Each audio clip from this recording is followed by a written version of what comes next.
Wow. Hi, chat. Actually, it's like, I realized I switched to the afternoon scene now. It's fucking 7 p.m. It's dark out.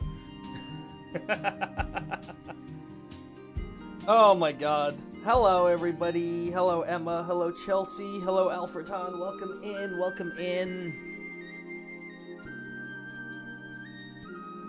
You have different colors? I never noticed. Yeah, I have morning. I have afternoon. And I have evening. And also, I have evening with fireworks. Wow, look, well, there it is. Wow. I don't use that one very often. It's New Year's? No, please, I cannot have this year be over already.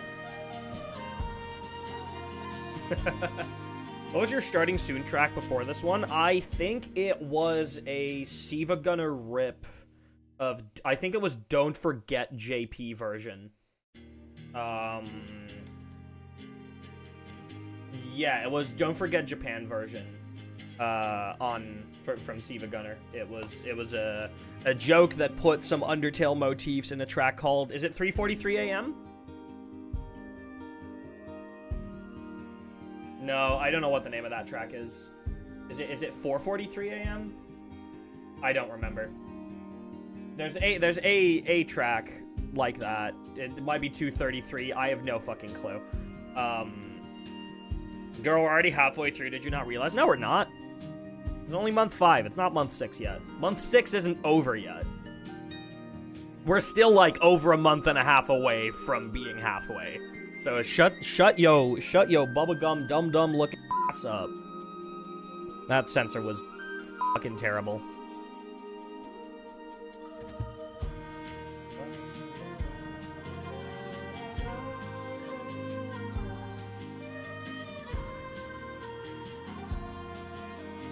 All right. Anyway, I once again have no plan, though I do have some stuff to talk about. You guys are going to see me on stream 2 more times this week. Crazy, right? Rosa Nagashi streaming more than once a week? What timeline is this? Doing two other streams on Wednesday and on Thursday. Now, these will not be at my usual streaming times. These will be a lot later in the day. So for my European audience, you gotta be staying up for those, unfortunately. They will likely start like 4 hours from now.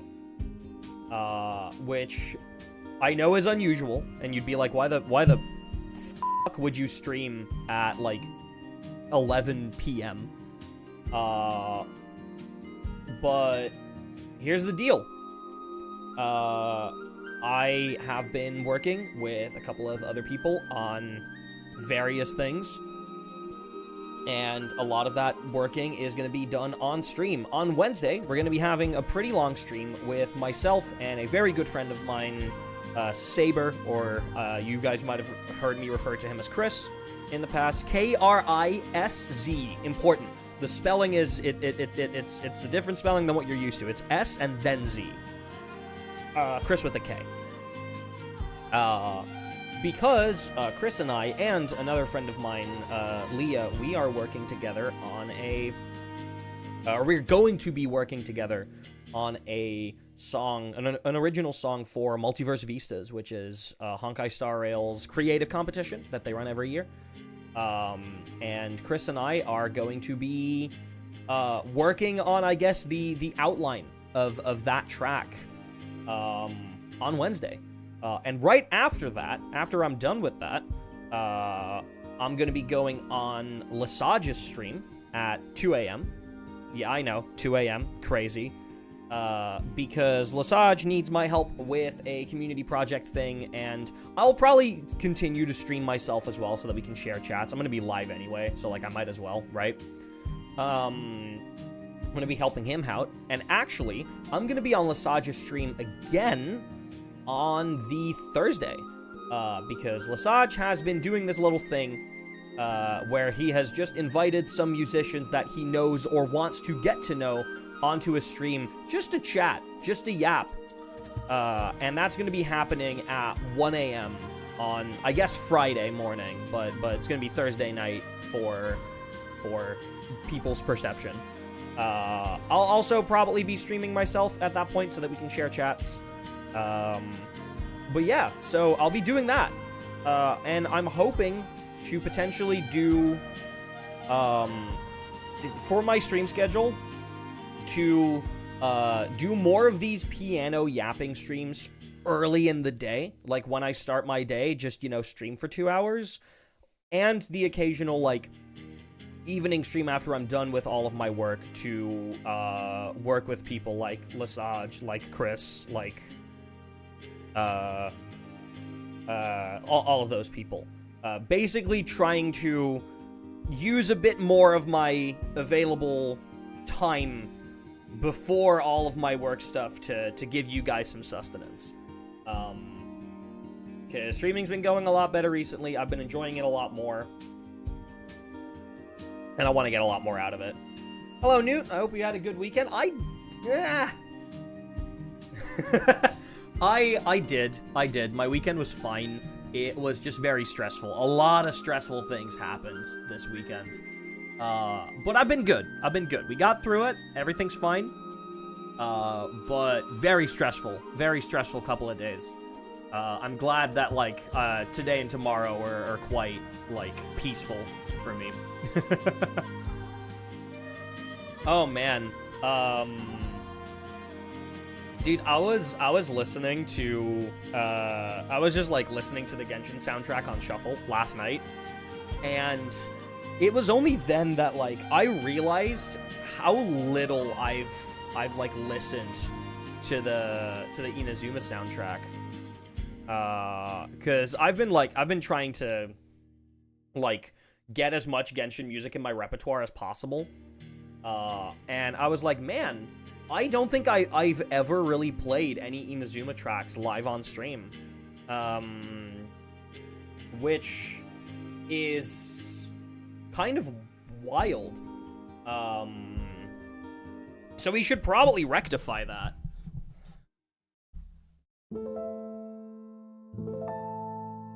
Right, is the...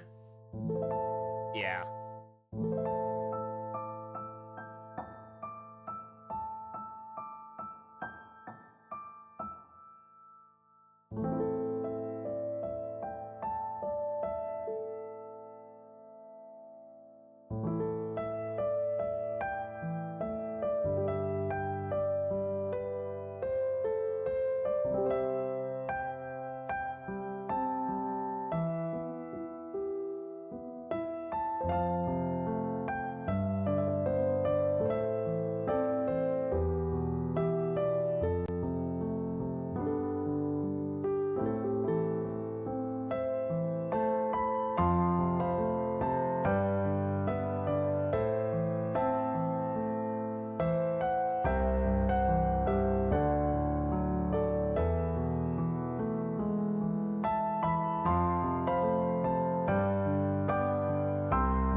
I love the chord progression in that second part. Hello, Tomato. I love the chord progression in the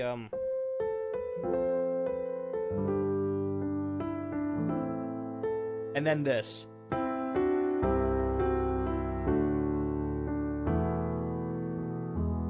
It's so cool to go from, like, you're in the key of A minor, right? So then, you know, you have 6, 7. That's genuinely it's the major 6, major 7, and then minor 4. I'm sorry. That is the chord progression. I did not make that shit up. Okay.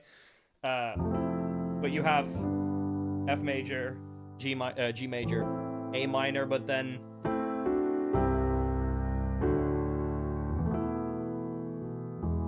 and I love that. I love that so fucking much.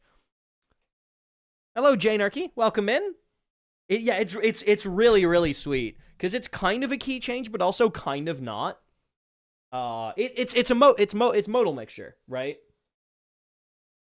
Um...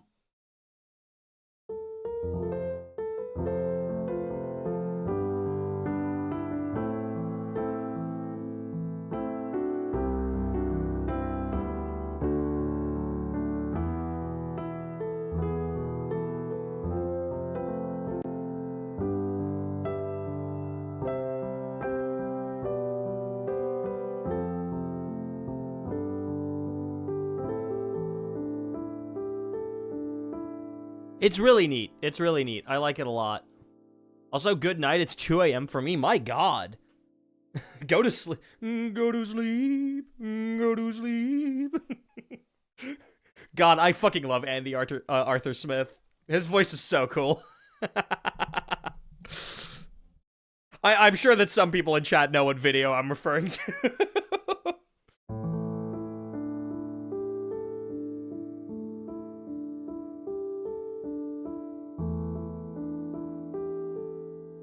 Wait. Oh, fuck, that... The way I was playing that suddenly reminds me of...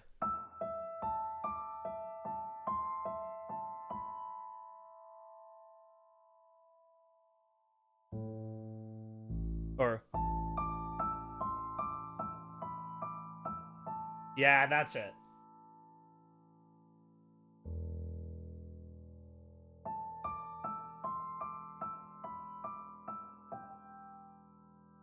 Oh god, like...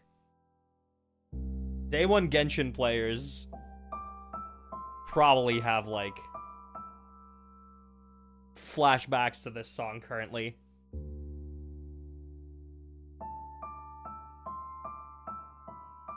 Like...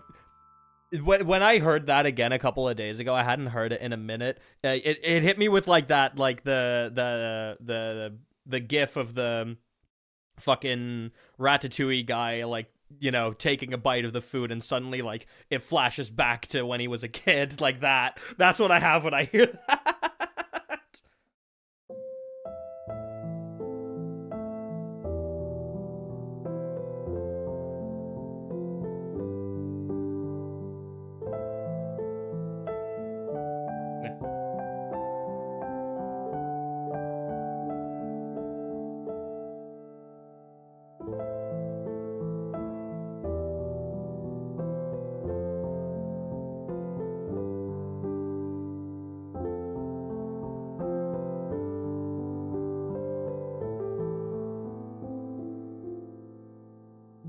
Yo, Jacques, what's up?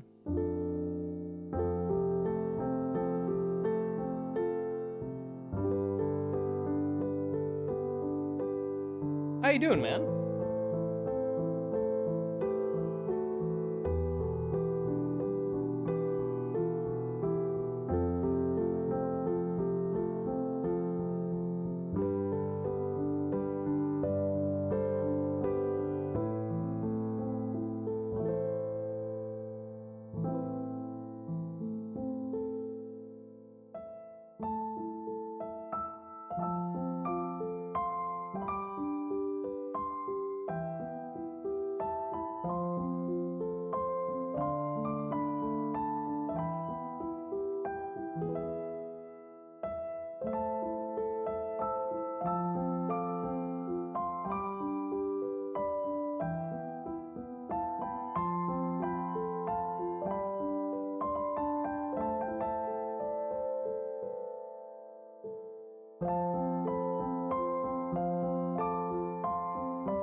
Fucking love Mondstadt music, man.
Oh, very good.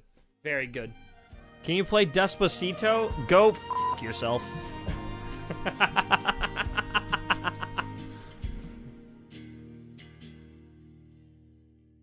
Oh, taking a sip. No one even redeemed hydrate, and I'm out here sipping. Shout out all streamers. You should drink water, even if your chat is not telling you to hydrate.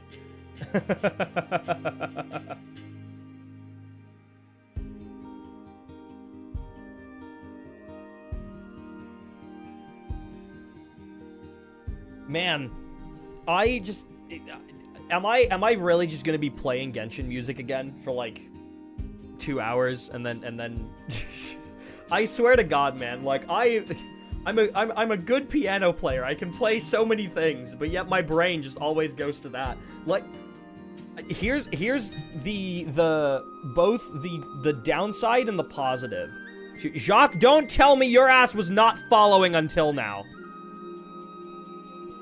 Jacques, ignore that. I can't. It just said follower goal met.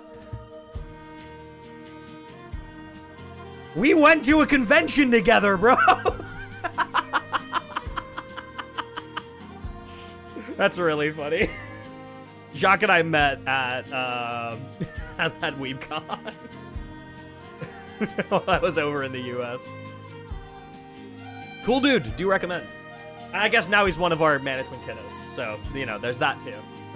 We adopted him, basically.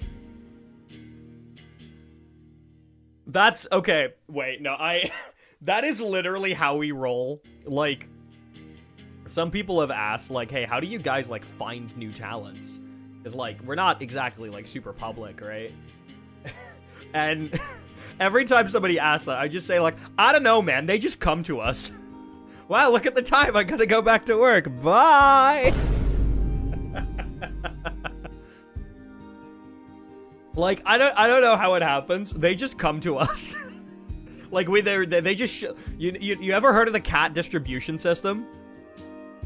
How, like, if the universe wants you to have a cat, one day, a cat will just show up on your doorstep and not leave.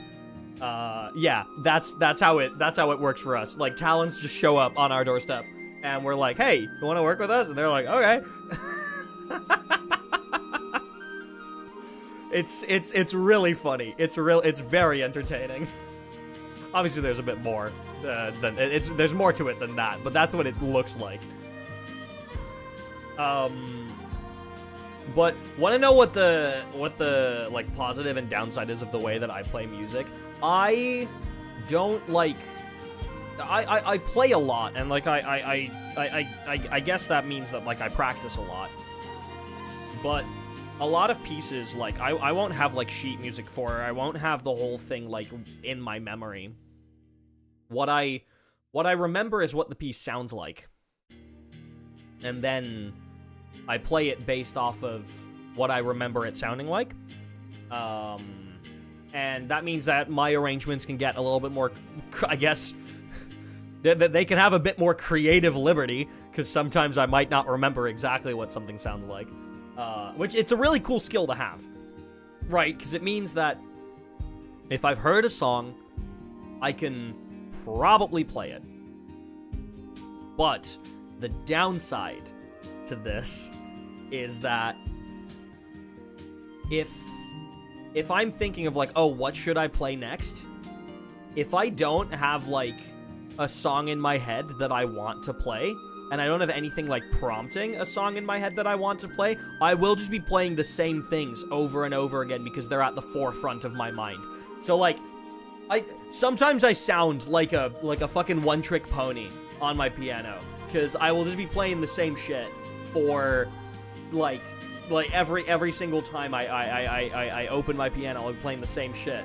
But like, that's not the case. That's not what I am. It's just that I can't think of anything else at the moment. That's the f***ed up part about the way that I play piano.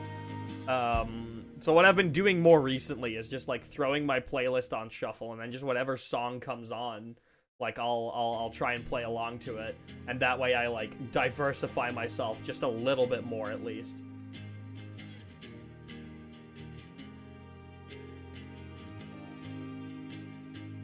But, like, right now, my brain is Genshin brained, unfortunately. And, like, what are you gonna do about it, you know? What can anyone do about it?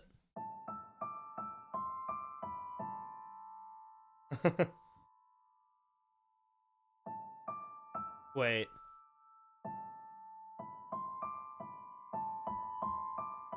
Hello, Celeste.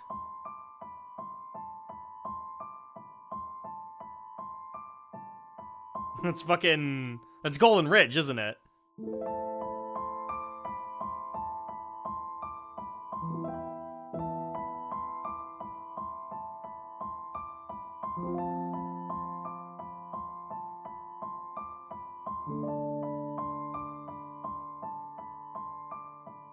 That's the I'm pretty sure that's Golden Ridge.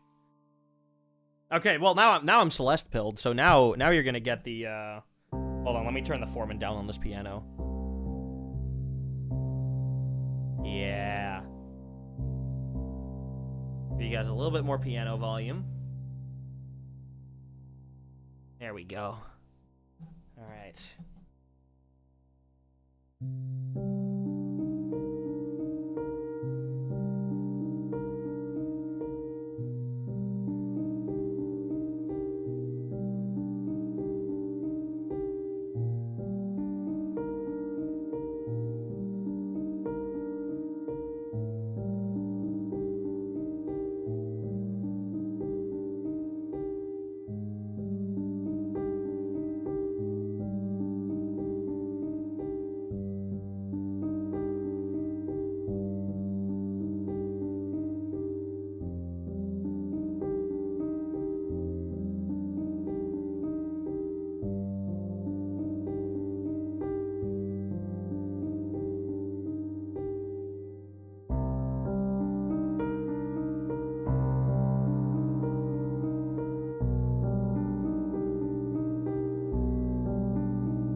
Oh, I love that track.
God, I love Celeste music.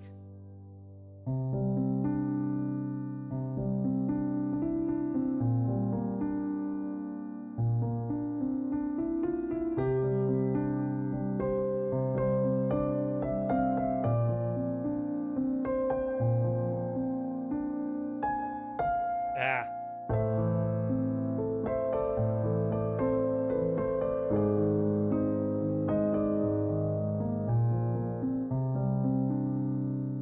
It's such good fucking music, man. It's such good music. Ugh. Also, I need to like oil up my mic arm or something, because this shit's been like squeaky as hell. Y'all hear that? Like, my mic arm's been squeaky as all hell, dude. It's wild.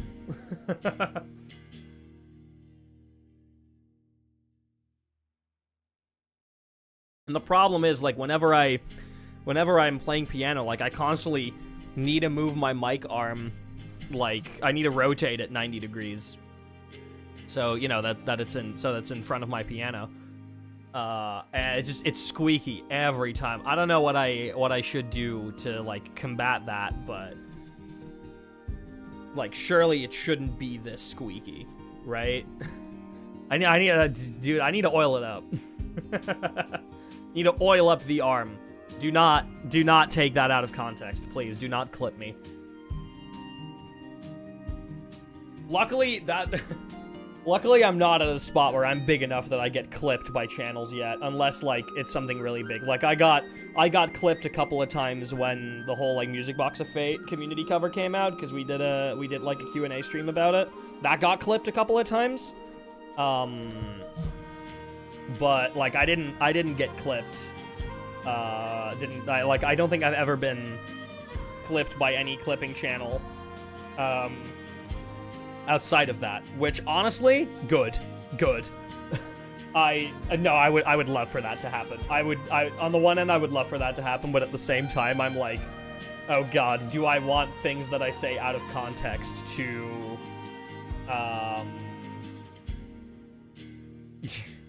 do I want things that I have said taken out of context posted on YouTube.com? Because there's not many people who watch my VODs unless they're like Genshin and StarRail VODs, because people want to, like, catch up on the story, right? Or, like, people want to see my story reaction. Other VODs, like, people don't really go back to watch. So, like, everything I say, there's, like, a trust pact between me and you guys that, like, nothing ever leaves this room, you know?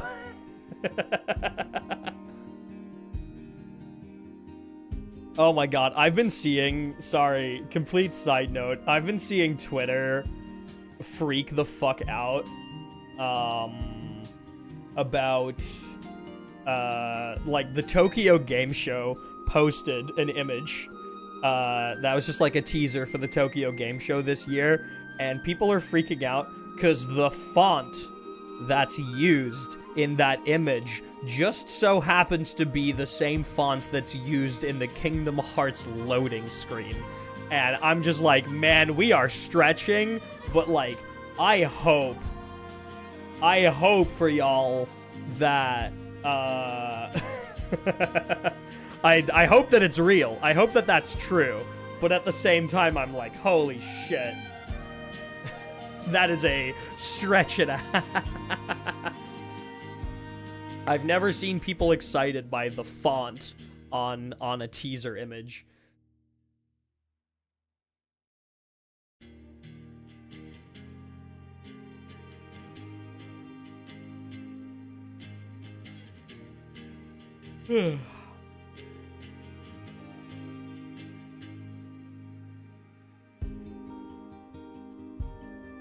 By the way, chat, I'm making a little trip this weekend. I've been building Pokemon decks, as you guys know. I like playing the TCG in my free time, and this weekend I will be playing in a regional championship.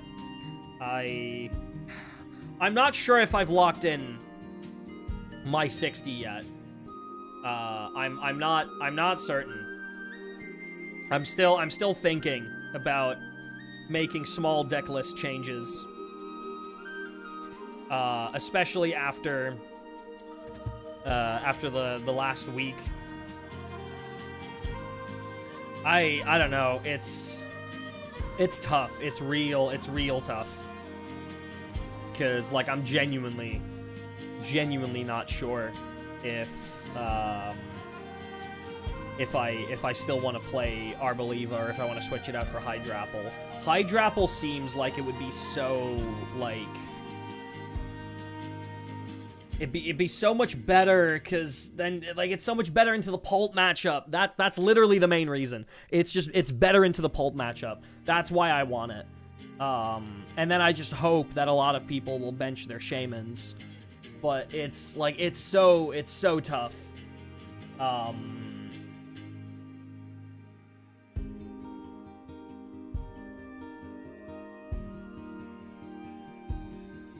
It's such a tough decision to make, because I feel like if I make the wrong decision, I just immediately lose, you know?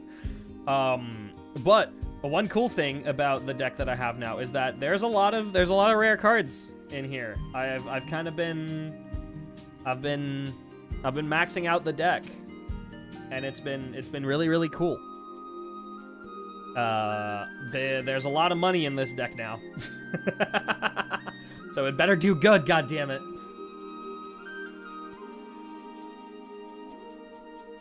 By the way, I completely forgot to fucking ask towards the start of the stream. I usually always do. How's everybody's weekends been? Because like I said, mine was stressful as shit. There were a lot of things like yesterday, right? Yesterday was supposed to be a pretty chill day. Like I didn't have that much on my schedule, not too much to do. I was like, okay, nice, you know, chill last day of the week before I have a couple of days of rest, right? So basically, like I was like, oh yippee, early weekend. And then like 10 minutes after I like get ready to start, I get messaged by one person going like, hey, bit of an emergency happening. Can you take, can you do these 2 meetings in my stead? Like that start in like 10 minutes from now, right? So I'm like, well, you know, it was a chill day. I can take those. And then right as that first meeting starts, I get messaged by another friend of mine being like, hey, Rosa, I need you for like 10 minutes. Do you have some time? And I'm like, I'm in a meeting currently.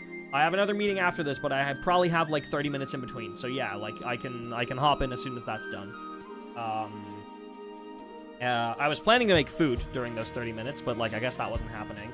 And then literally as I hop in VC with that person after my first meeting is over, someone else messages me and is like, hey, Rosa, can I have you for like 10 minutes? And I'm like, I just hopped into a VC with someone else, but like I can probably do it. And at that point I realize I'm like, I'm not gonna have any time to make food. So I quickly like I go and order food, and during the next meeting I'm like guzzling down some fucking chicken nuggets while doing that meeting, and it just kind of keeps going like that for a good portion of the day. And by the end of it I was like, holy shit, I'm tired. Like, it's fine. Like, everything is okay. But do y'all ever have that? If you're like, if you have a lot of energy, so like you're not tired at all, but you're expecting to have a very chill day, and then suddenly a lot of things come up and the day is not chill anymore, and suddenly your energy is also gone because you expected to have a chill day. So now suddenly your body has just decided that there is no gas left in the tank. Like, actually, your body was lying to you. You do not have a lot of energy. You're tired now. Fuck you. Like, that's what happened to me yesterday. And I was not happy about it. I was very much not happy about it. Well, I was not happy about what my body was doing. The rest I couldn't care about. Like, I'm always fine to like substitute in meetings or like do last minute shit. Like, one of them was Lesage asking if I wanted to be on stream on Wednesday, and I was like, fuck yeah, I do. So yeah, I'll be on Lesage's stream on Wednesday. Is he live currently as well? Let's see, because he might be. He would be around this time usually. Yup, happens way more often than I'd care to admit. Yeah, see, that's what I'm saying. No, he's not live. Wow. That's... damn. Maybe he's finally taking a day off. Oh, right. He was going to be on with Riku, but that got canceled, right? Hello, Hoshpodge. Speaking of Lesage. Yeah, he was supposed to be on with Riku today, but he canceled, right? Oh, no, he's live in 15. Okay, yeah. Never mind. Dude, he streams so much. Hello, Lemony, welcome in. I respect him, but I also do not know how he does it. It's like, here's the thing, I can easily handle, like, 8-hour streams. Right? I do them all the time. That's not the problem. Like, I do long streams. But I don't do long streams daily, right? Like, if I do an 8-hour stream, like, that's the last that you've heard from me for the next 2 days, right? Whenever Genshin or Sarel drops a new story patch, like, yes, I will be streaming for 8 to 10 hours, but after that, like, that is your Rosa quota for the week filled, you know? Like, that's it. If we're done. Though I guess this week there'll be a little bit more, because I'll be streaming on Wednesday and Thursday as well. Wednesday, first, Chris and I are going to be working on an original song for Multiverse Vistas this year, and then after that I'll be joining Lesage on stream to work on some stuff together as well.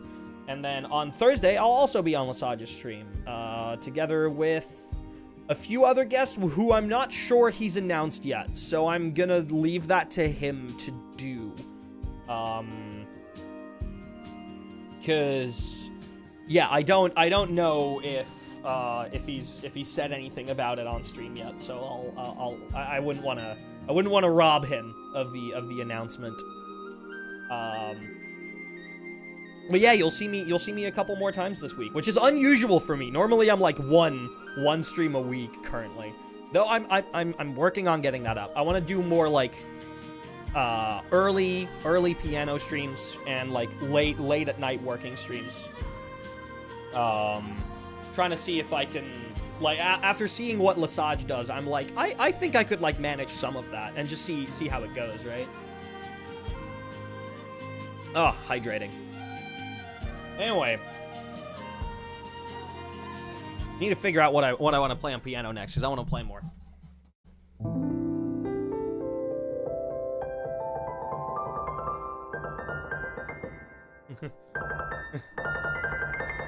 Hello, Sonic.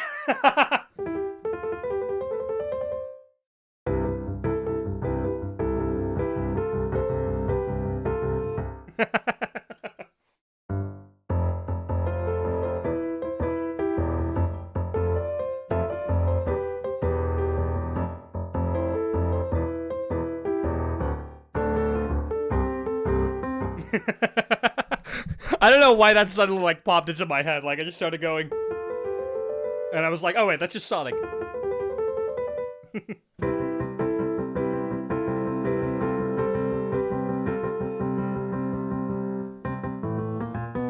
Yeah, it's like...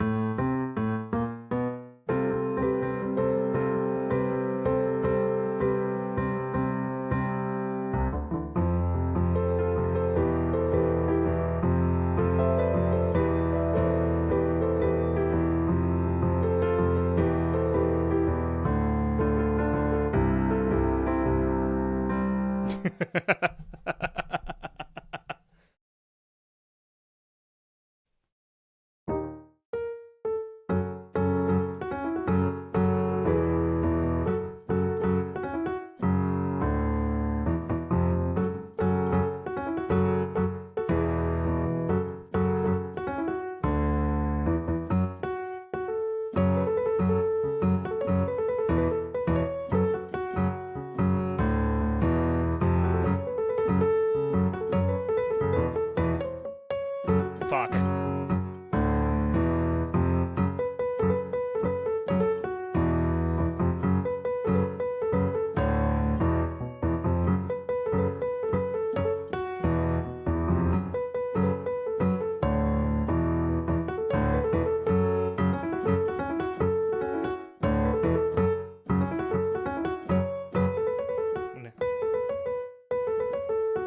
Yeah.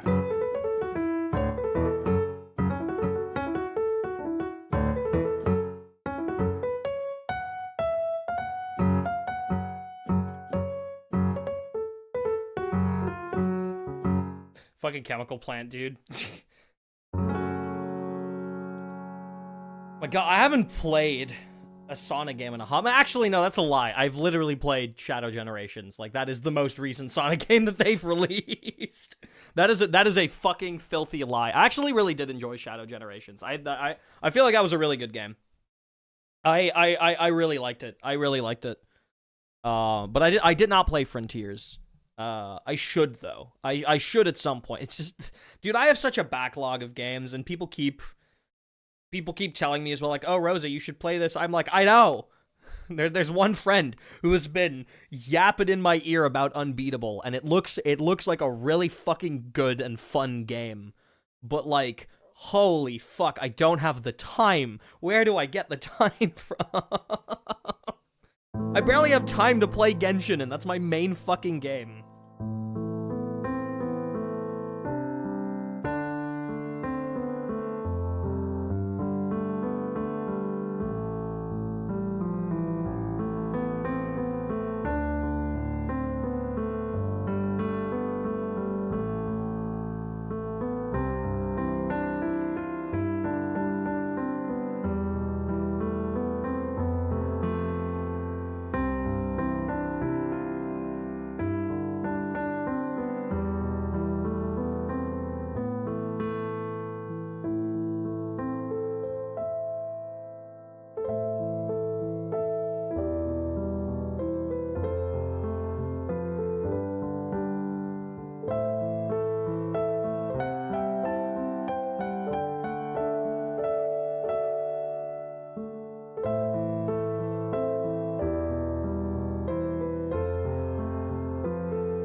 I love playing that one because of the triplet rhythm in the left hand. Like, you could just play that, like, you could play it, like...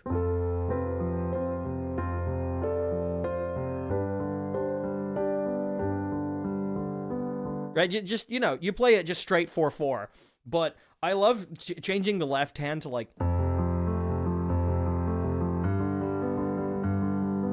Because then you get this really cool effect where, like, on the right hand, you're just playing a straight 4/4, on the left hand, you're playing a triplet, and then you get...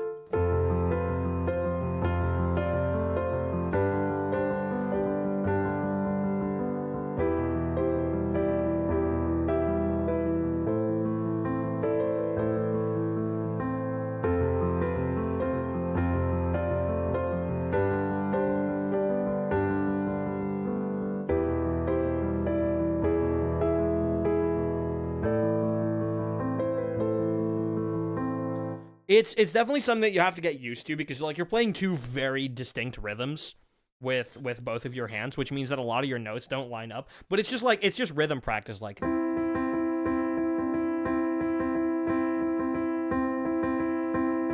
Right?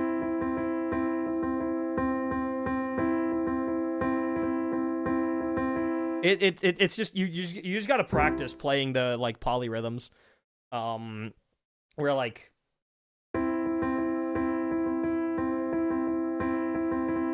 right, it's you're playing both those with different fingers. It's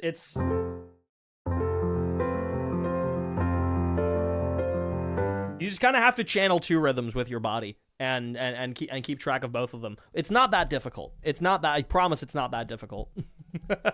You'll get used to it. You'll get used to it.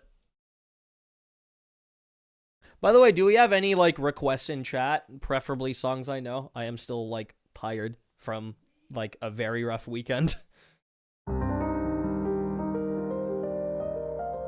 You know, while I wait for that, let me hit him with the Oh, hold on.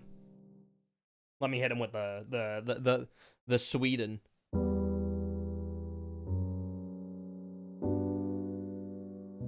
I'll put people to sleep. Hey Rosa, why is your chat so inactive? Oh my god, hi Sydney.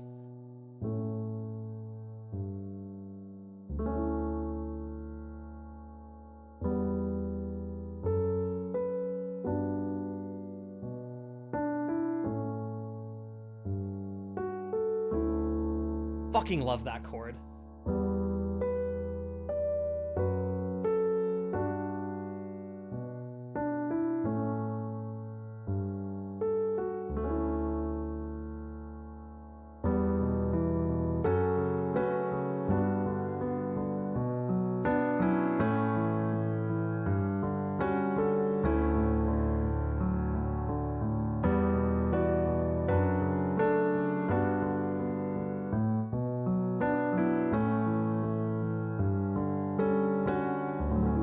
It's this chord specifically. It's a D major chord, but it's extended all the way up to the 9th. Which basically means it is a D major chord with an A major chord over top of it. And it's just got such a nice sound to it.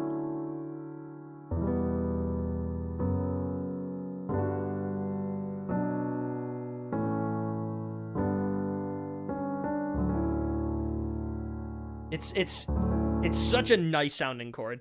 I don't know why. And there's also the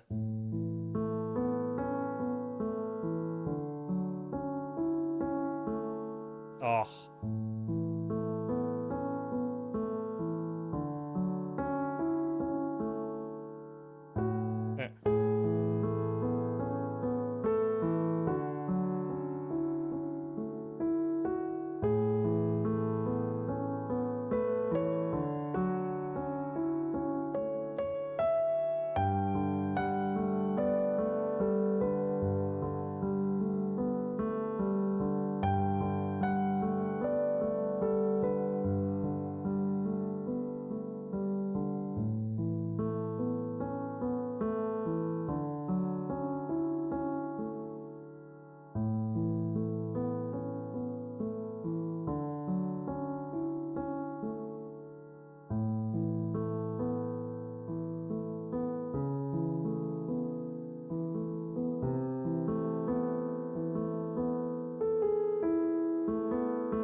Ending on a major 7th? Rosa, you evil bastard. Why did you do that? Well, how dare you do that? Dude, every single time I've chatted to Daryl, every single time I've chatted to Daryl and like we're listening to something that she's done, and then I go like, oh dude, that one chord is diabolical, and Daryl just goes like, yeah, what an evil composer. Who the fuck would do that? Like when we were celebrating the 1-year anniversary of The World Outside a couple of weeks ago, she was doing that shit constantly because she put so much evil composition in there.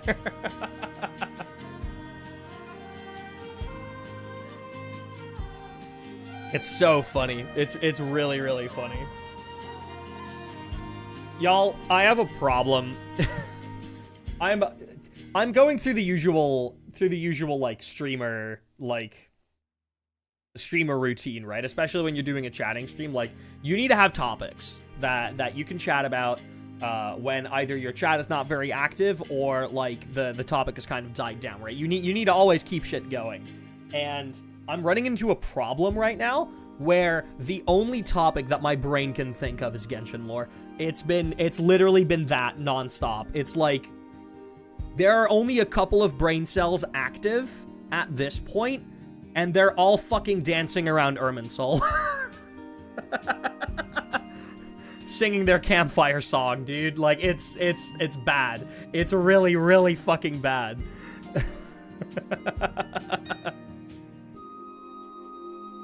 Like, I genuinely just I've been so obsessed ever since that reveal stream last Friday. And it's bad for me. It's really fucking bad for me. Actually, you know, that's something I can talk about. Have y'all seen my Twitter the last couple of days? Like, I don't know, but every time I post something about Genshin now, it does too well, and it hits the people that I don't want it to hit. Cause like, here's the thing. I don't want to post things that will purposefully rage bait people for engagement. I hate that shit. Like, that's not the kind of content. I want to post content that people will go like, oh, that's interesting, or oh, that's cool. And I don't like the discourse tweets, but for some reason, every single time I just post like a fun fact or something, like even if it is an opinion on something, it hits the wrong people. Now granted, there's a lot of wrong people in the Genshin community that like take offense to everything.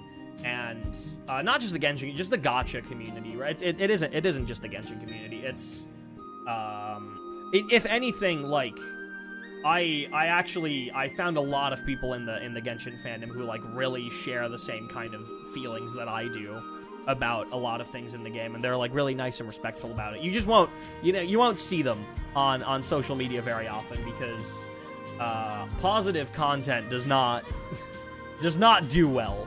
It's always Doom Post content that does well, right?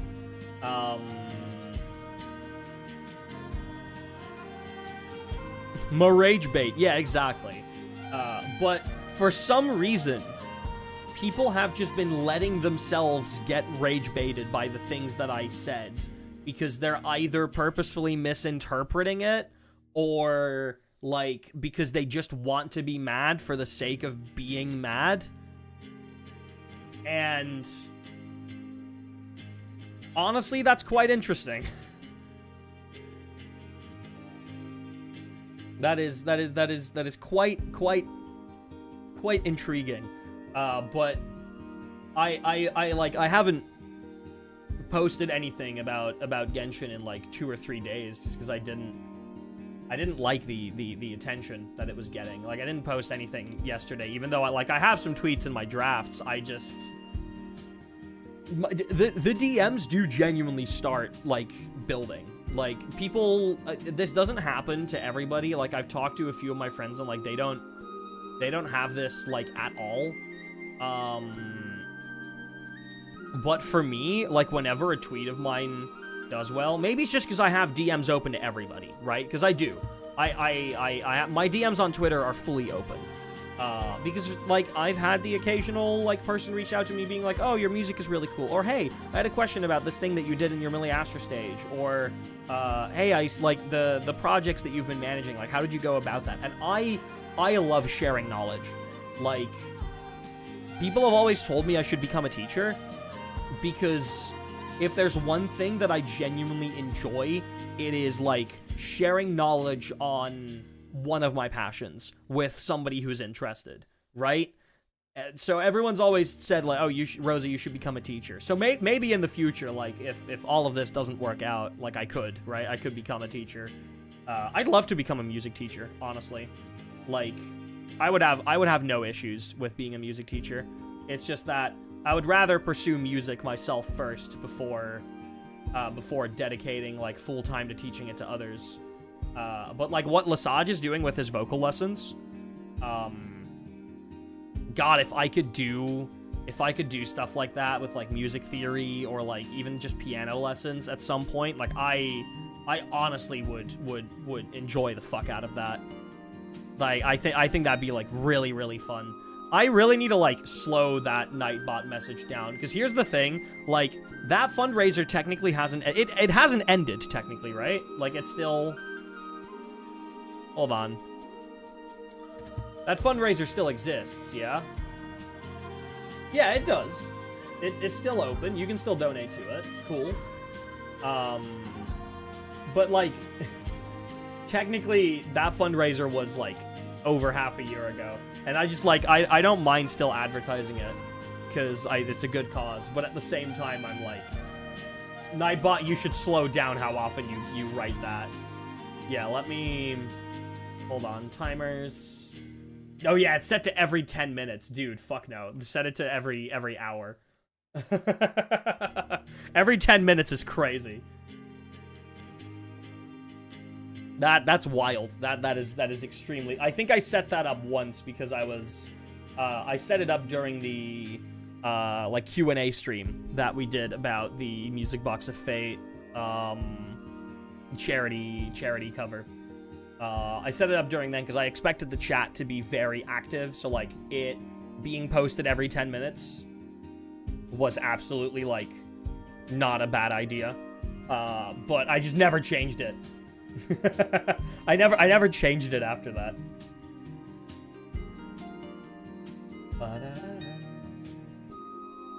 Bro, what? Nightbot posting it again. Seen some folks in Daryl and Lesage's Discord that just seem to have an interest in music theory. I just don't know where you would start with topics like that. So, I would probably do it in a very similar way to how I was taught a lot of my music theory. And that is through songs that you enjoy. Like, the way I was taught music theory, the way I was taught music theory is my teacher, the second teacher I ever had. The first one was very by the book. You know, you got to learn your scales, you got to learn how to read your sheet music, you got to learn your intervals, that sort of stuff, right? And you know, I was a young ass kid. I was not interested, but I did it. I did it anyway. But I was not super interested. And then my second teacher, what he did is he noticed that when he would give me sheet music, I just straight up wouldn't follow it. I would just try and figure it out by ear. It would be slow, but, like, I would do it. He noticed that. So he stopped giving me sheet music and was like, okay, we'll focus on, like, developing your hearing. Which is why, like, now when I hear songs, like, I can figure them out pretty quickly. And just, like, you know, play at least a bare bones version of it. But what he also did was then I started, like, sharing what music I wanted to play. And what he would do is I would give him like a piece of music that I wanted to learn, and I would learn it, I would practice it, but then he would take a look at that piece of music and figure out some cool theory thing about it, right? He would figure out some cool theory thing about it, and then explain that to me, of like why the song that I enjoyed so much sounded the way that it did. And suddenly I was a lot more interested in learning it because it was a song that I liked. It was a song that I was interested in. So suddenly, like, it wasn't so bad to have to learn. It wasn't so bad to have to learn theory because suddenly I liked it. So that, like, if I teach music theory to someone else, like, I mean, I do it. I technically do it here all the time. Like when I'm like playing a piece of music or when I'm talking about a piece of music. Like whenever we do the like soundtrack analysis streams, which I should really do another one of those soon. I should maybe do one of those on. I was gonna say on Monday, but no, I probably won't be streaming Monday next week because I'll be flying back on Monday. I'm out for this weekend playing in a Pokemon TCG regional championship. So and I'm only coming back on Monday, so maybe I won't do it then. But I should do another one of those for the third Natlin album. I think that'd be fun. But like whenever I do those streams, like I'll point out something in the song and go like, oh, here's why they did this thing. And it doesn't even have to be like super like deep theory stuff. It can also just be like just explaining why something works from a feeling or like emotional standpoint. Because not everything has to be like theory focused. Like if you're making music and the only knowledge that you have is theory, then the music that you're making probably isn't very good. If you're making music and you have knowledge of how music makes people feel and how different things in music make people feel, and then you have the theory knowledge to actually create those feelings, that's when you can make good music. Just theory knowledge isn't getting you anywhere. Theory knowledge is helpful for getting a desired effect with your music, or like achieving a desired effect with your music. You're like, this is what I want to do. Now, how do I get there? That for stuff like that, like, having theory knowledge is perfect. But theory knowledge on its own, I don't really think that that's gonna get you like super far. Because there's so much more to it. It's why like it's why Saber and I work very well together.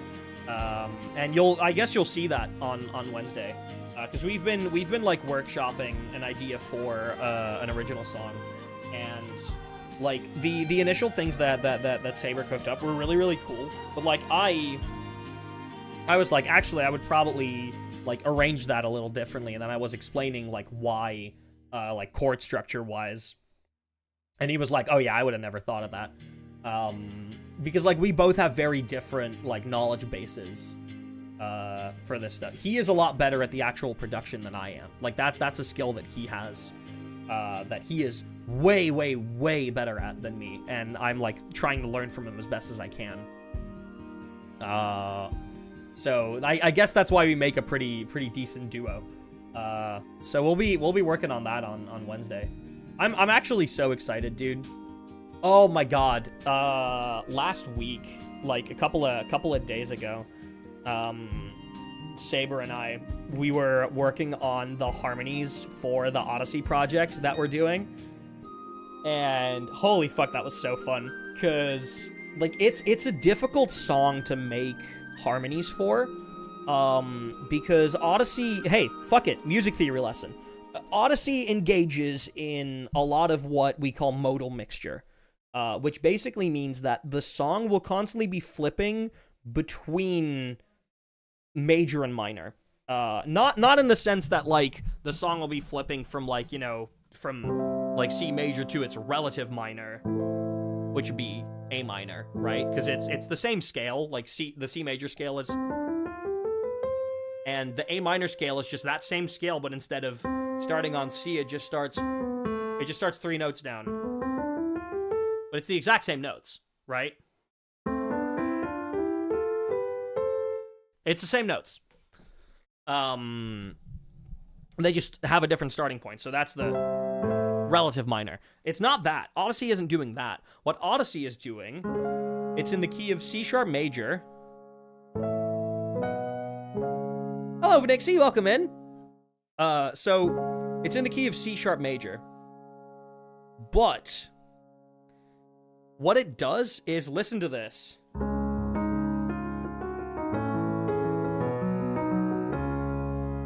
That's weird. And why is that weird?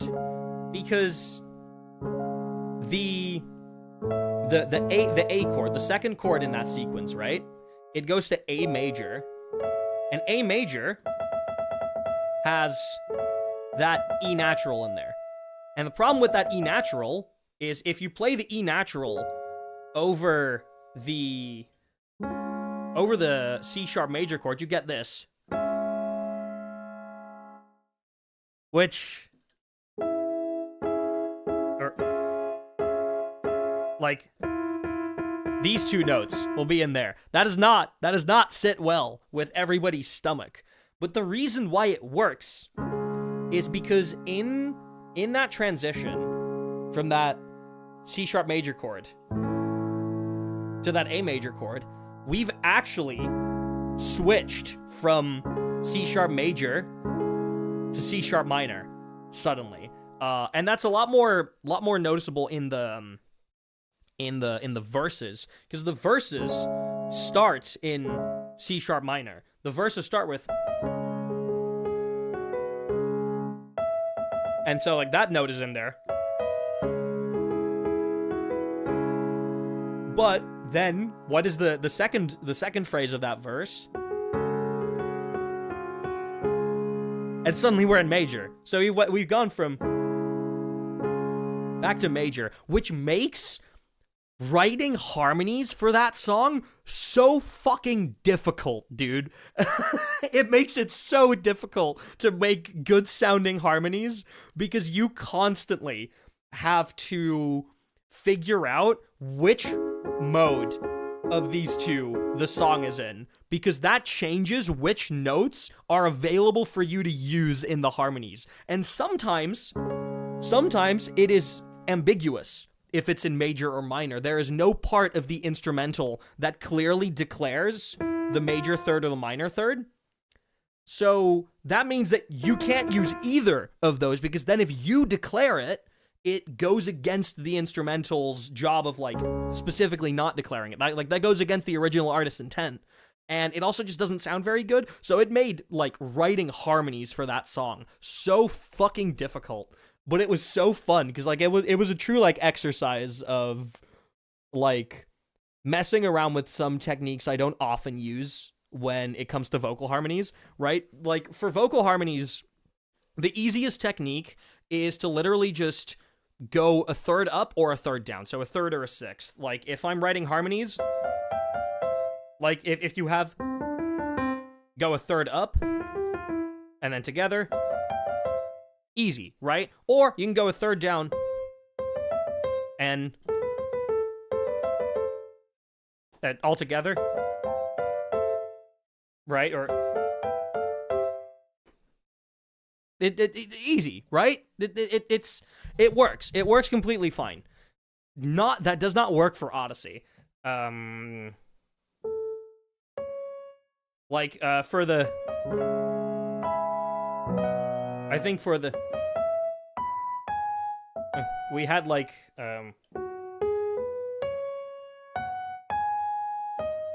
right?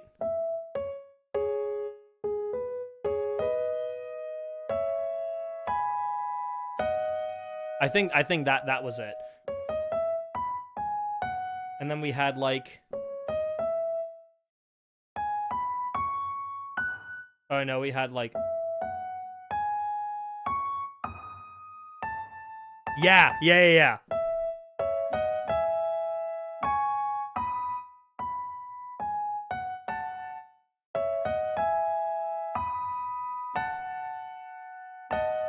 So like, at one point we have this as a harmony. We have an E flat diminished chord. Ooh, that's spicy. But it works. It works.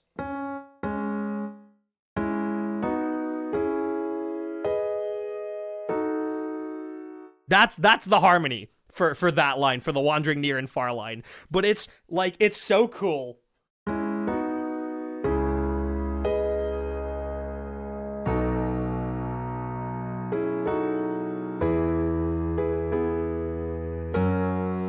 I think that's it. I think that's our harmony line. Oh yeah, that's another thing. Like, we're in C sharp minor, right? Which means that the fourth chord of that would be F sharp minor. But suddenly, what this song does is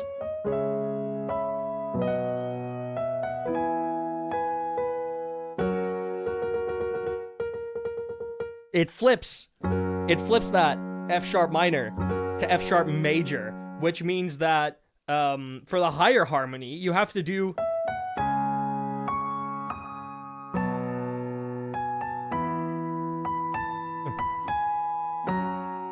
you have to suddenly change that A natural to an A sharp.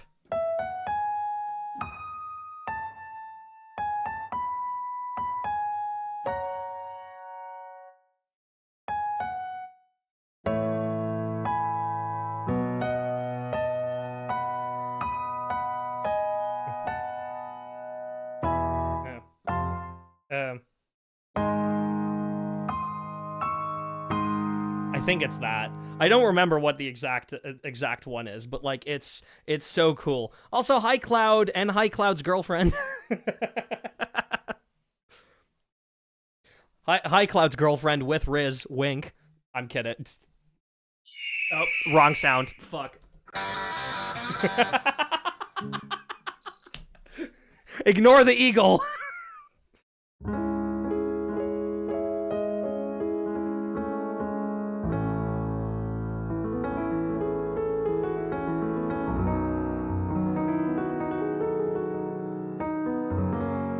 Dude, the reason I love that, I fucking love the major fourth.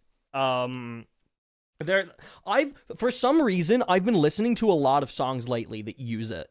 They use the major fourth in High with Eagle.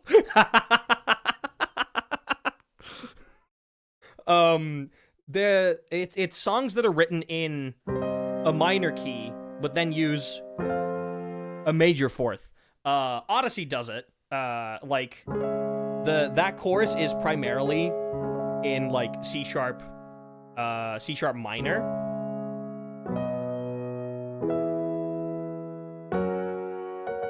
It's that F sharp major there.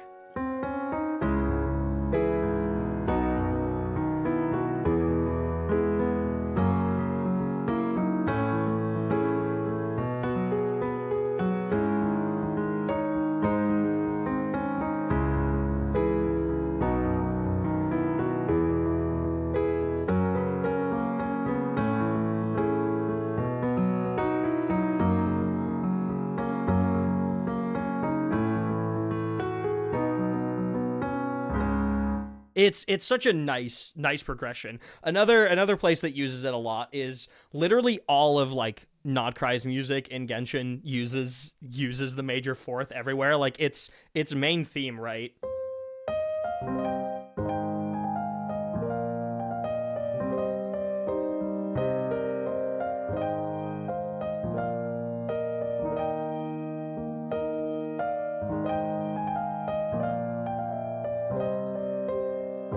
Here it comes.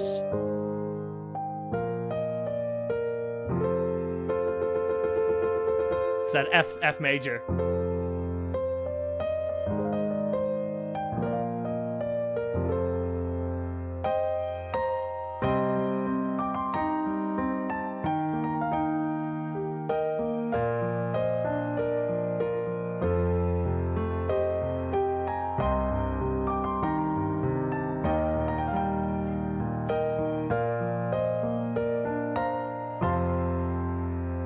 It's just such a nice progression.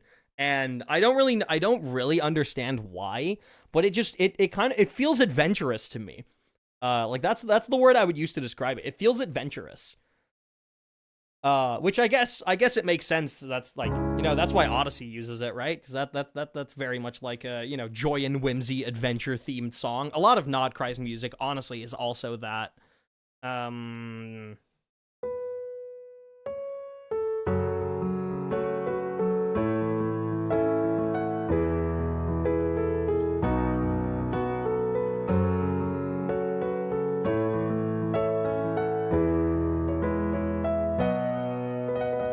There it is again.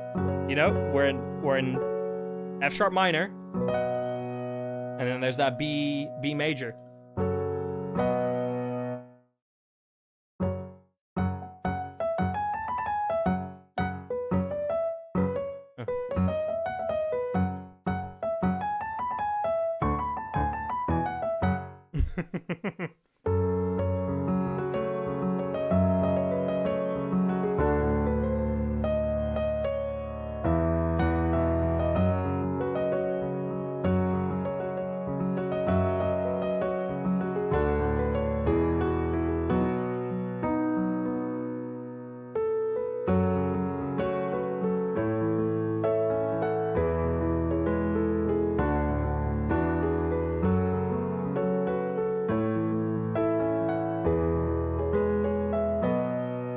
It's so nice. It's such a nice fucking, like, I don't know. It makes me feel good. There are a couple of chords that makes me, I guess it's interesting because two of my favorite chords they're both the fourth chord, but one of them, hold on, one of them is the fourth chord. It's the minor fourth when we're in a major key, and it's the major fourth when we're in a minor key. If we're in a major key, like let's say we're in C major, my favorite chord would be F minor, which that's the minor fourth. But if we're in C minor, then my favorite chord would be F major. So it's both of those are chords that do not belong in the scale, but I just like them anyway.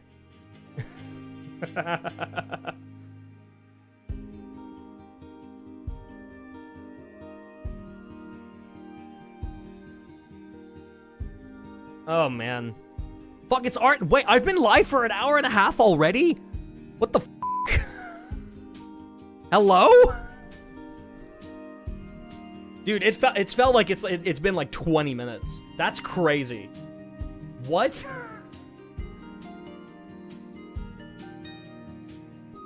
Huh. Well, I'll take it.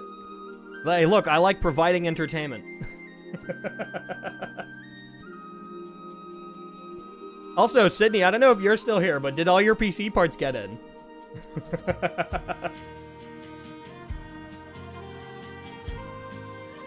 Are you? Yes, they did.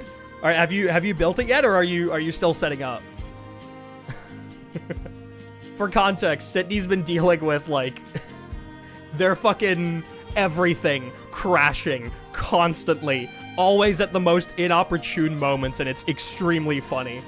Like last night when Evanesia's trailer released in Starl, I was like, oh shit, we gotta watch that. So I put it on the screen share, and literally like 2 seconds in, Sydney goes quiet and then suddenly leaves the Discord call. I'm like, god damn it. It's always at the funniest moments, but it's supremely unfortunate. He's just gone. I don't know. And the most fucked up thing, right? If anyone's Discord crashes, y'all might have dealt with this before. If anyone's Discord or like PC, not Discord, if not Discord crashes, if anyone's like PC blue screens or like their power goes out or their internet goes out, like they don't disconnect from the VC immediately, right? They stay in the VC for like a minute or two. And only once Discord registers, oh shit, that person is actually gone, is when they get booted. So if you're in a VC alone with that other person, then it's like late at night, and you've both been like yapping occasionally, but not too much, and then you just start saying a few things, and the other end of the line is just quiet. If it's a person that you do not know very well yet, you think you've just said something horrible. And then like 5 seconds later, there will be a message in the side chat being like, oh yeah, my PC crashed, by the way. I'm like, okay, fuck, crisis averted. I'm always just like, man, was it something I said? And Sydney, you're not the first person that's happened with, by the way. I have that all the fucking time. There's one friend of mine who, when we're both, like, working, like, occasionally just, like, zones the fuck out and locks in on work and just completely, just mentally tunes out the Discord call, right? So if we'll have both been quiet for, like, 2 to 5 minutes, then I'll say something. I'll go like, oh, hey, and then I'll ask them a question. And it's just silent on the other end for, like, 10 seconds, and then they'll go, wait, what? Because, like, I guess their brain is just lagging so much because they're so focused on work, and then 10 seconds later, they finally register that something was said. They don't know what, but something was said, and then they'll go, wait, what did you say? Sorry, I was zoned out. And it's fucking funny every time, but every time it happens, I'm like, man, was it something I said? Do you secretly hate me? It's really funny. It is extremely funny.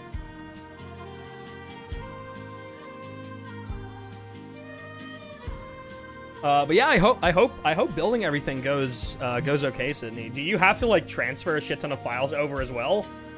Or are you just gonna be like fresh start? Or do you have like a little drive that you're gonna like move files between? A lot of files, yeah. Yeah, no, that's how it is. I feel you, unfortunately. I've started doing the smart thing of like all of my work stuff. You have a drive to move files between the okay, good. All of my like work stuff I keep on an external SSD, and then it's also backed up in my Google Drive. So the reason for that is honestly it's not even because like I fear of the files getting lost. Like, the Google Drive backup is in case they do get lost, but I don't use it very often. But I also have, like, a MacBook, and I use that as, like, a travel machine. And, like, all of my music stuff is just on there, just fine. Like, I did a lot of music work on there while I was on my trip in the US, and I want to be able to do that. So, like, all of my music stuff and all of my work stuff is on a separate little SSD that I can just plug into the MacBook. And then I'll just have all my work stuff on there, even when I don't have internet. If I do have internet, I can also use the Google Drive. But, you know, when you're traveling, you don't always have an internet connection, so you can't always grab stuff out of the Google Drive. And it's also just faster to just plug the SSD in. But I've gotten into a habit of keeping all of my work stuff on an external SSD, because basically it means that whenever I do upgrade to a new machine, which I do intend to do later this year, I do intend to buy myself a proper desktop PC. It means that when I do, I don't really need to move any files over. I just plug the SSD in, and, like, then we're good. I have to install a lot of software, but, like, I don't have to move shit, you know? But I probably will still need to move stuff. This SSD is not big enough to hold everything. How full is it, actually? Hold on, y'all are gonna get a real-time Rosa reaction to how fucked I am and if I need to buy another external SSD. Okay, never mind. I still have like 800 gigabytes on there. No, we're good. We're fine. We're chill. That's crazy, though, that it's that full. Holy fuck. And that's all just work stuff. Like, that's not even like any games or anything. Like, that is over a terabyte of just music stuff. And like video recordings and content and whatnot. That's wild. That's crazy. My god. Dude, music takes up so much more storage. It's deceptive. Because in your brain, you'll go like, oh, well, it's just audio, though. It's not video. So, like, it won't take up that much storage. And it's so deceptive, because that's just not true. like the one of the choir projects that I'm working on, the Odyssey one, literally like 2 weeks in, I had to buy Google Drive storage because we were already running out of the like 15 gigabytes that they give you for free. And 15 gigabytes sounds like a lot of audio, but like it's deceptively little. Like I think we're already currently at like 25 gigabytes on that project. And there's so much work left to do. Like we're gonna easily hit like the 30 to 40 gigs for just the audio side of that project, which is wild. Like that's genuinely crazy. I have an external drive that I've been backing up my laptop files to every so often. With all the crashing it's been doing, so most files will transfer from there. Only a few new files to move over from my laptop and like installing all the games I have. Yeah, have fun installing the entirety of Genshin. I hope your internet is good. Because that takes a minute. That's like, fuck, how big is Genshin now? Let me check how big it is on my drive. Oh, I still have a Genshin beta in there, right. Hold on. Where is my Genshin Impact installed? That's a good fucking question, actually. That's Honkai Impact right there. Genshin Impact, here we go. Right, we are at 125 gigabytes. It's very good, hell yeah. Hold on. Rosa Nagashi internet test. I'm not gonna show this on stream because it leaks my location. And like my IP and whatnot. Okay, yeah, no, we're good. Speed test is saying, waiting for it to finish.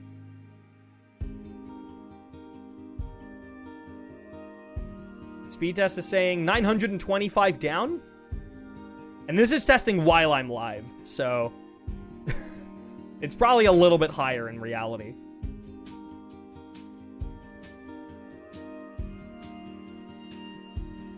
$925 down, 850 up. Yippee. Should totally upgrade my laptop, but I just keep putting it off. Maybe late this year, early next year. It's old enough that it's pre-Apple Silicon. Oh god, you got one of the Intel Macs? God, I used to have an Intel MacBook. I had the worst MacBook ever made. And I can tell you it's the worst one because of how terrible it was to use. It was a 2016 Touch Bar MacBook Pro. And I don't know what went wrong with those MacBook Pros, but Apple during that time was obsessed with just making every MacBook as thin as possible, which for like the MacBook Air makes sense. That's what it's supposed to be, but not for the fucking Pro. So because it was so thin, the keyboard was horrible to type on. It was one of those butterfly keyboards that has like no travel distance for the key press, which just meant it just felt so awful to type on. But that wasn't the biggest issue. I could cope with the keyboard even though it sucked to use. What I couldn't cope with was because it was so thin and everything was so squished together, that shit got so hot. Like after like an hour of music production, I deadass could not put that thing on like my bare lap. Like if I was wearing shorts, not happening. Like I needed to like put a towel on my lap if I wanted to use it, and even then it was uncomfortable because like it would genuinely just get hot. Like not like burning hot, not like it would burn your skin hot, but like significantly uncomfortable. Like even if you like were wearing like full like pants and you were just putting it on your clothes, it would still be uncomfortable. Deliberately went for Intel right when M1 was first out, as I needed Intel still for technical reasons. That's fair, yeah. Nowadays, Apple Silicon is fine. It is Touch Bar, which is very, I'll be getting rid of that, yeah. Well, here's the thing. I thought the Touch Bar was very neat, but the problem was that the Touch Bar replaced the function keys. If you got the Touch Bar on top of the function keys, I would actually be super on board with it. Because I, like, for a lot of the programs that I used, the touch bar was actually really, really nice. Like, getting some additional, like, controls up there that were just modular for whatever piece of software you were using. Like, that was great. It was just the fact that it replaced the function keys. And it replaced, like, your volume up and your brightness controls and your escape button. Like, all that sort of stuff. Which also meant that, like, if your MacBook started lagging for whatever reason, the touch bar would also be lagging and it would just stop working. So if you wanted to, like, adjust your volume while it was lagging, couldn't do it. Like, literally could not do it. Because the touch bar just, like, you would have to do multiple presses to, like, adjust your volume, and it was ass. I'm a programmer, so use function keys a good amount of time. At least the escape key is a proper button. Yeah, true. But yeah, like, I liked the touch bar for a lot of things, but just the fact that it replaced the top row of the keyboard, like, that was bad. I think if they hadn't done that, but then again, if they hadn't done that, like, there wouldn't have been enough room for them to make the MacBook as thin as possible, right? And they were so obsessed with making it so thin. So I guess that they just got rid of it. And to be fair, it's good that they got rid of it. Oh, another reason why those MacBooks suck is they got rid of MagSafe. They only had 2 USB-C ports. And like, I don't understand why they did that at that time. Like, here's the thing. Right now, like, my MacBook Air only has, like, 2 USB-C ports and like an aux in, like a 3.5 millimeter headphone jack. And now it's fine because, like, most things are most new things are USB-C now. But, like, back then, the transition to USB-C was, like, so terrible. It was, like, the entire tech industry hilariously failed the transition to USB-C. And to be fair, they still haven't gotten it quite right. Like, when I'm buying, like, the components for a new PC, like, you'll bet your ass I'm going for, like, at least 4 USB 3.0, like, USB-A 3.0 ports, like, at a minimum, at least 4. Like, I'm not going just USB-C ports, even though it's a better connector. Like, I don't care. It's just literally all of my devices for my PC are still USB. Like, my piano is USB-A, my mouse and keyboard are both USB-A. My Stream Deck is USB-C. That one's nice. But I think my capture card, yep, the Elgato capture card, USB-C. Or USB-A. There's just so many. My mic, USB-A, not USB-C. And, like, yes, I could buy dongles for all of that, but I don't want to be in, like, fucking dongle hell. I have several A to C adapters, absolutely essential. Yeah, I mean, so do I. But, like, I don't want to fucking buy dongles for everything, man.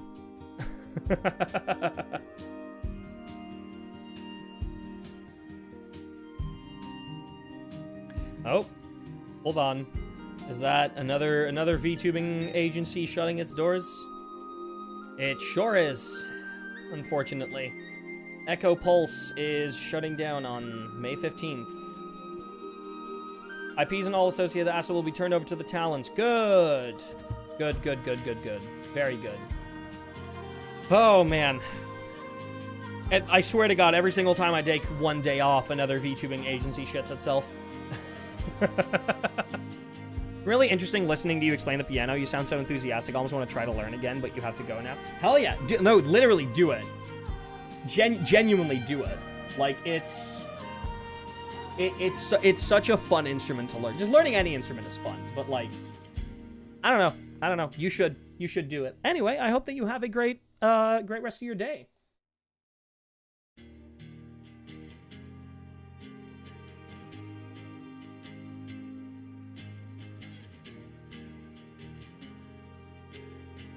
Ugh. Man, today's a good day. Today's a good day. I had a really stressful weekend, but today is a good day.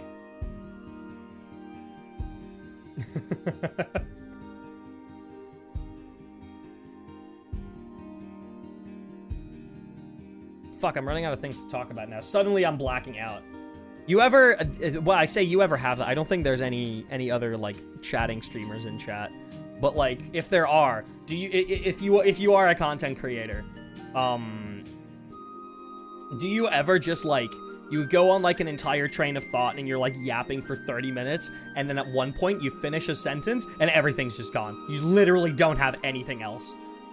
And it doesn't make any sense because you've just been yapping nonstop for 30 minutes and then suddenly everything is gone and you're just quiet for 20 seconds. Last time I played piano was in high school, but recently been thinking about getting one. It's really fun. It's if it wasn't for me having piano lessons as a kid, I probably wouldn't be doing anything with music right now. But it's the fact that, like, piano got me into all of the other music stuff. Like, right now, like, obviously one of the main things I do is, like, vocal production, right? Somebody will send me their singing and I make it sound good. I would have never gotten into that were it not for me playing piano, if that makes sense. Oh, by the way, real quick, I do suppose I should say this. Because I got a message from someone earlier about this, that my Discord invite link wasn't working. That's true. It isn't. I had something happen last week. I can't really talk about it in detail, but I needed to basically revoke all of the invite links to my Discord for the time being. I will be making a new invite link and putting it in all the places that that I would want to put it. Again, very soon. But, like, I had to temporarily lock down my Discord. If you're not in it yet and you do want to be in it, let me know. If you share a server with me, just send me a message and, like, I'll invite you personally with, like, a one-time use invite link. Like, that's no problem. I'll happily do that. But, like, I can't have any permanent invite links currently. Hopefully that'll be fixed within the next couple of days. But just so y'all know, if you try to join my Discord and it's not working, that's why. It's deliberately not working. And I'm just waiting till that blows over, and then I'll make new invite links and everything will be fine. It's a safety thing. I had to do it for the safety of myself and everyone else in the Discord. Because I think my links got, like, posted somewhere, or, like, somebody found them and was doing malicious things with it. So I just had to shut everything down. Luckily, dude, it was wild, because, like, I was at my PC when it happened. I say it. I can't give too many details, but I was at my PC. And I see, like, a new person join the Discord, and, like in the corner of my eye, I see, like, the little icon of my server, like, have a new message in it. So I immediately click on it, check it, realize what's happening within 5 seconds, and instantly, like, revoke all invite links, ban the two people who joined in those, like, 10 seconds. And, like, and literally just stopped it in real fucking time. Like, I'm 99% sure had I been, like, 10 or 20 seconds later, there probably would have been messages in, like, every single channel, by the accounts that joined. Like, it genuinely, I don't know what happened, but I just went, like, fucking, like, Spidey instinct. Like, I went Spidey sense for, like, 30 seconds and just stopped it from happening in real time. I was really fucking stressed after it, but, like, it was wild. Dealt with a troll in Discord once. He was trying to join on alts. I just banned them instantly and revoked invites, put them all on pause for a week. Yeah. No, I'm doing that too. I'm putting them on pause for a week until it blows over. and then I'll put them back in. It's really fun to play, but all resources that I found use music notation. My dyslexia makes notes jump so much that I can't read it. The way you explained sounds like I could actually physically do it. Yeah, so here's the thing. Learning sheet music, super viable and, like, worth it. Like, it is a good idea to learn sheet music, but it's not a necessity. I don't think I've used sheet music in my own work or in my work with other people in years. Mostly because I also find people who don't use it either. Like, there are plenty of people who do. Like, especially if you're doing collaborative work, being able to read and write it is probably a good idea. But especially if you're working on your own, like, you do not need sheet music. And if that is intimidating to you, if sheet music is intimidating or causes issues because of dyslexia, or some other issue that you have with it, you do not need to learn it. You will just need to get better at training your hearing or finding another method that works for you. Obviously, you know, there's a lot of people who use, like, the Synthesia videos to learn, which is like you know, you have, like, the falling notes, right, that fall onto the piano, and then that'll show you how to play. A lot of people use those to learn because it's a slightly easier to understand visual aid, right? But, like, practicing your hearing is genuinely, like, one of the best things that I think you can do as a musician. And practicing hearing, like, you might go like, oh, but I don't have perfect pitch. I don't either. I don't. Sometimes people are like, oh, Rosa, do you have perfect pitch? Nuh-uh. I don't. I've just, like, trained pseudo-perfect pitch maybe, and there is a difference. I don't think I'm quite at pseudo-perfect pitch yet. I think I'm at relative pitch. Which, the difference between perfect pitch, pseudo-perfect pitch, and relative pitch is perfect pitch is literally just if I, like, hum a note, if I go, you're able to go, oh, that's a C, right? And you were like, wait, Rosa, how were you just perfectly able to hit a C if you don't have perfect pitch? And how did you know that that was a C? Well, that is because pseudo-perfect pitch is you know what each note sounds like because you've linked it to a piece of music that you know. And so if you hear that note, you can go, wait, you can link that note to a piece of music that you know, and you know that that note in that piece of music is a C. For me, that C, the reason that I know that's a C is because that is the first note of World's Smallest Violin by AJR. That song opens with everyone going, my, for like 2 seconds, and I know that's a C, right? And if I go like, I'm like, that's a D, because I know that's the first note of Megalovania. Right? So I know that that's a D because Megalovania starts on a D. That's pseudo-perfect pitch, and that is trainable. That is super trainable. And then there's relative pitch, which relative pitch also super trainable. Relative pitch is not that you're able to identify what a specific note is, but you're able to identify what the interval between two notes is. So, like, how far they are apart from each other. Like, if I were to play this, I might not be able to tell you that that's an E flat and a B flat, but I'm able to tell you that it's a perfect fifth. I'm able to tell you the distance between those two notes. Also, completely trainable, and honestly, when it comes to playing music by ear, relative pitch is all that you need. Because that basically means once you figure out what, like, the starting note is of the song, which very often, if I'm playing a song for the first time, you'll hear me kind of messing around until I found, like, the starting note.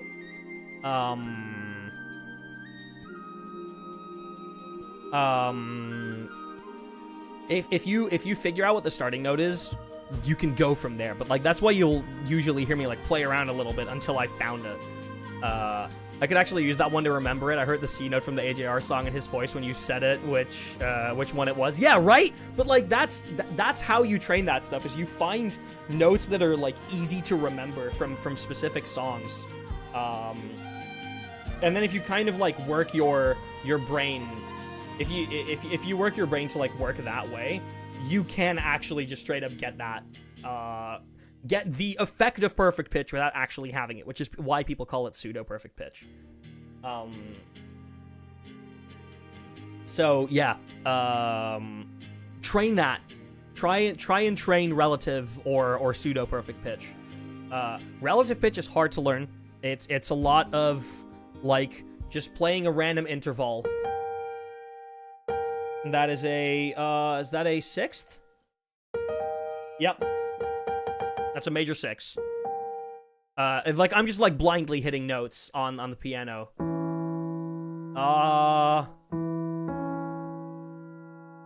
That's also a 6, right?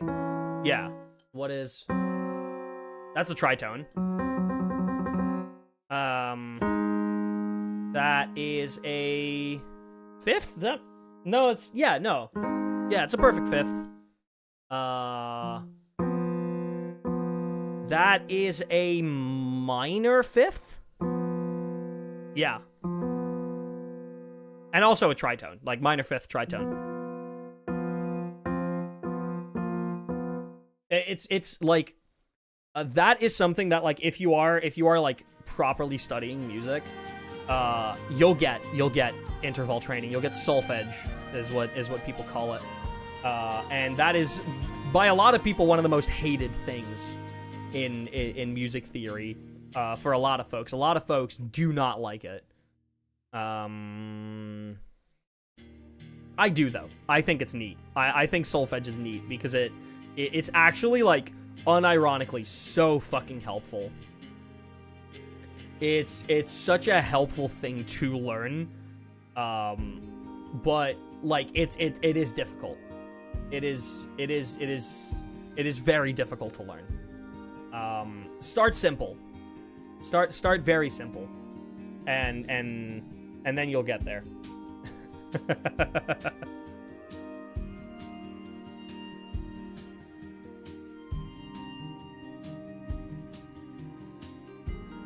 Oh man.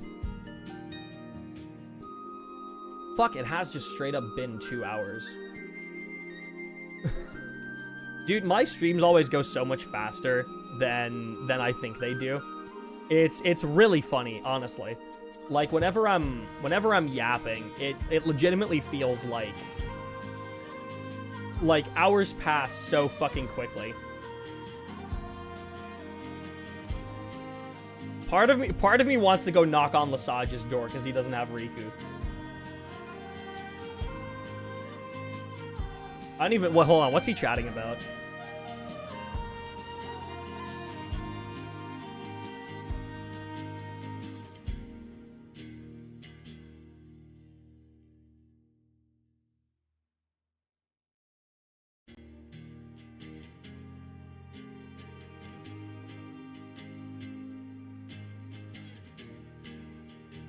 What's he talking about? Okay, he's talking about all the people he gets to work with. That's really funny. He's always fucking doing that. If he name drops me in the next 3 minutes, I'm knocking on his door.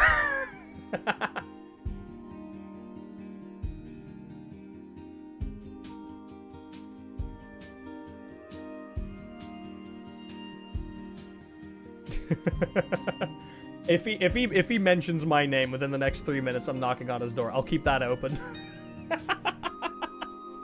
Because here's the thing, Lesage does this shit all the time. He just like on his stream just opens the stream of one of his friends, says hi, and then just knocks. Wait, no, it's only been a minute or two since you said it had been an hour 30 of stream. That's what I'm saying, dude.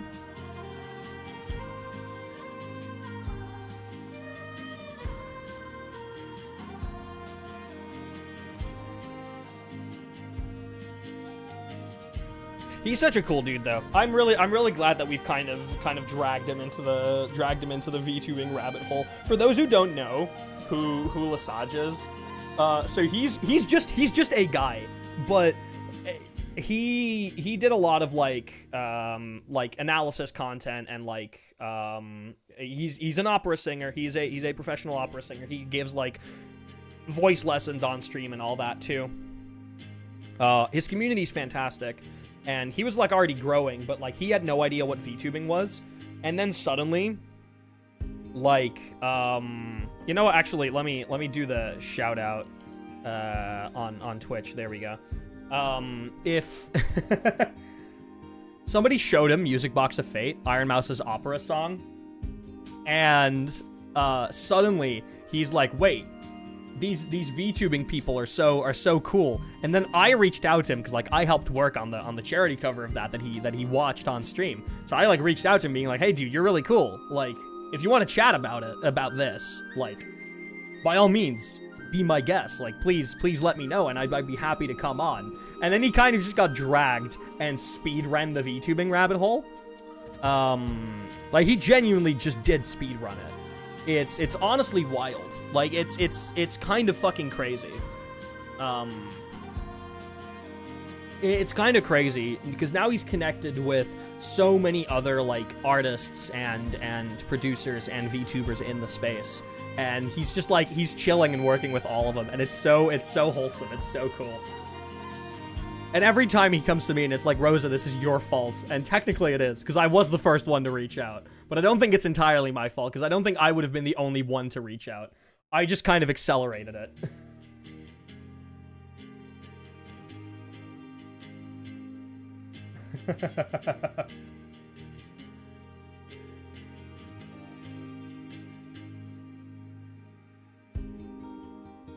All right, Lesage did not mention me. I shall not knock on his door.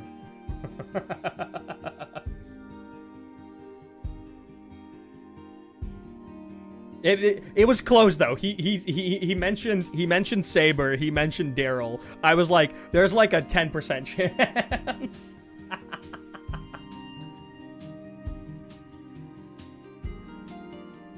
That's really funny. Honestly, in that case, I think I might just raid into him soon, and then just take the rest of the night to work on some music stuff.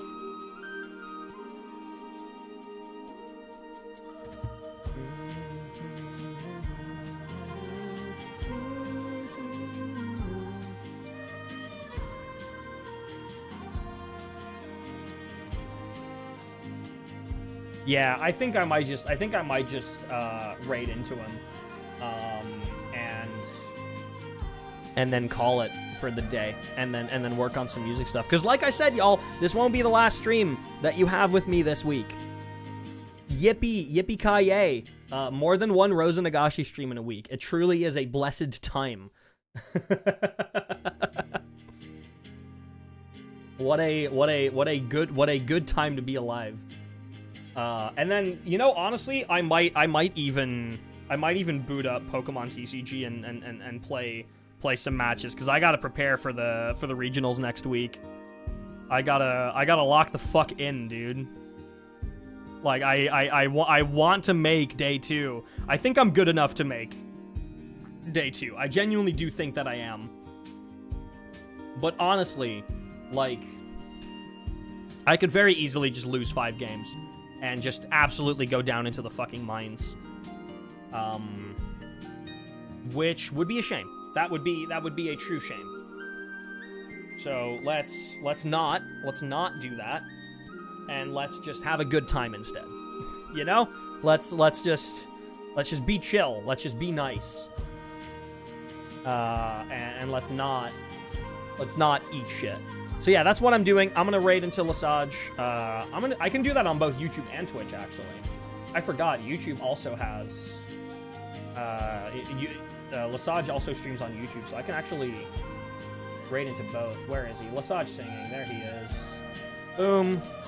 And then here over on Twitch, hit the raid button. Lesage singing. And we're gonna go and do that. So y'all, like I said, I will see you all on Wednesday, Saber and I will be working on music together first, and then I'll be joining Lesage on stream after, and then Thursday, I'll also be joining Lesage on stream for something, but I can't quite say what yet, because I don't know if he's announced it yet. But it's going to be very fun. Both of those are going to be a lot later. They would be starting like 2 hours from now for Wednesday and like 4 hours from now on Thursday. So they'll be late night streams.